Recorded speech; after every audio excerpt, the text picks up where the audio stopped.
Brought to you by Sharda University.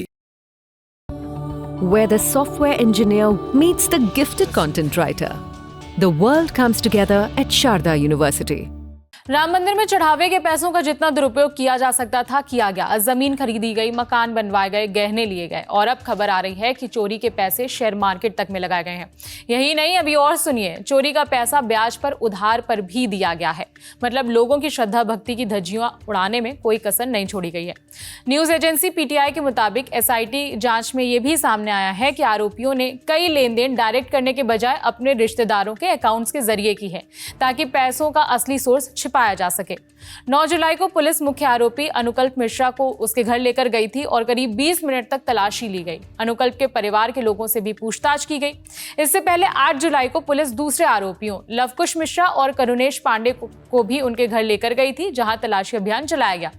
Report के मुताबिक police ने तीनों आरोपियों के रिश्तेदारों के 30 बैंक अकाउंट्स फ्रीज कर दिए हैं। शुरुआती जांच में पता चला कि इन अकाउंट्स में उनका इनकम से कहीं ज्यादा पैसों का लेन देन हुआ है। पुलिस सूत्रों के मुताबिक आरोपियों के घरों से कैश के बंडल, सोने के गहने जैसे बालियां और लॉकेट वगैरह और एक कार बरामद हुई है। हालांकि पुलिस ने यह नहीं बताया कि कितना कैश मिला है और किस आरोपी के घर से क्या बरामद हुआ है। पीटीआई के मुताबिक पूछताछ में अनुकल्प मिश्रा और अविनाश शुक्ला ने कथित तौर पर इस बात को स्वीकार किया है कि चोरी के पैसों को शेयर बाजार में लगाया गया और ब्याज पर भी दिया गया है। अनुकल्प मिश्रा से पूछताछ के बाद पुलिस ने अयोध्या में उसके घर पर छापा मारा। वहां से उसके नाम पर 1 एकड़ जमीन खरीदने के डॉक्यूमेंट्स मिले हैं। डॉक्यूमेंट्स के मुताबिक ये जमीन करीब 6,70,000 रुपए में खरीदी गई थी, लेकिन अब बाजार में इसकी कीमत कई गुना ज्यादा बताई जा रही है। चढ़ावा चोरी केस में किन लोगों के नाम पर एफआईआर है और उन पर क्या आरोप हैं, वो भी समझ लेते हैं। पहला नाम है टिन्नू यादव। दान पात्रों की निगरानी और चंदा बेसमेंट तक पहुंचाने की इनकी जिम्मेदारी थी। Lavkush Mishra cash counting team का हिस्सा थे। अनुकल्प मिश्रा कैश काउंटिंग रूम में काम करते थे। सुभाष चंद्र श्रीवास्तव गिनती की व्यवस्था पर निगरानी की जिम्मेदारी थी। करुणेश पांडे दान के पैसों को काउंटिंग रूम तक पहुंचाने की जिम्मेदारी थी। मनीष कुमार यादव काउंटिंग टीम के सदस्य थे। अविनाश शुक्ला ये भी काउंटिंग टीम के सदस्य थे।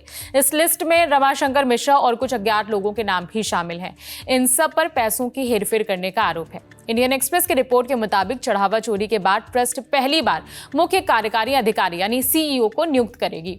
नियुक्ति का प्रोसेस चल रहा है। सीईओ का चयन करने के लिए एक टीम बनाई गई है। कमेटी के सदस्य सुरेश हावरे ने कहा कि नए सीईओ में राम के प्रति श्रद्धा भाव होना चाहिए। ये सिर्फ प्रशासनिक पद नहीं है, बल्कि आस्था और सेवा से जुड़ा दायित्व भी है।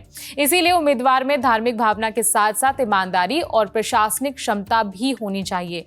ये पद संभालने वाले व्यक्ति के सामने सबसे बड़ी चुनौती होगी कि वो श्रद्धालुओं का भरोसा दोबारा कायम करे।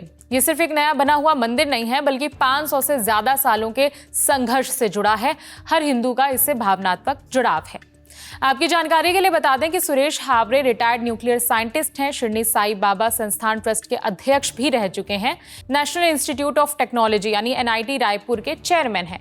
श्री अमरनाथ जी श्राइन बोर्ड के सदस्य भी हैं। सुरेश हावरे ने टेंपल मैनेजमेंट नाम की एक किताब भी लिखी है और अब उन्हें इस कमेटी का सदस्य बनाया गया है जो राम मंदिर ट्रस्ट के सीईओ की नियुक्ति करेगी। इस मामले से जुड़े जो भी अपडेट्स होंगे हम आप तक पहुंचाते रहेंगे। इस खबर में इतना ही। आपकी कोई राय है तो कमेंट करके बता सकते हैं। मेरा नाम है विभावरी। देखते रहिए दी ललन टॉप। शुक्रिया। Master ji in the news room में मैं अवध ओझा लेकर आ रहा हूं इतिहास की रोचक कहानियां। देखते रहिए ललन टॉप।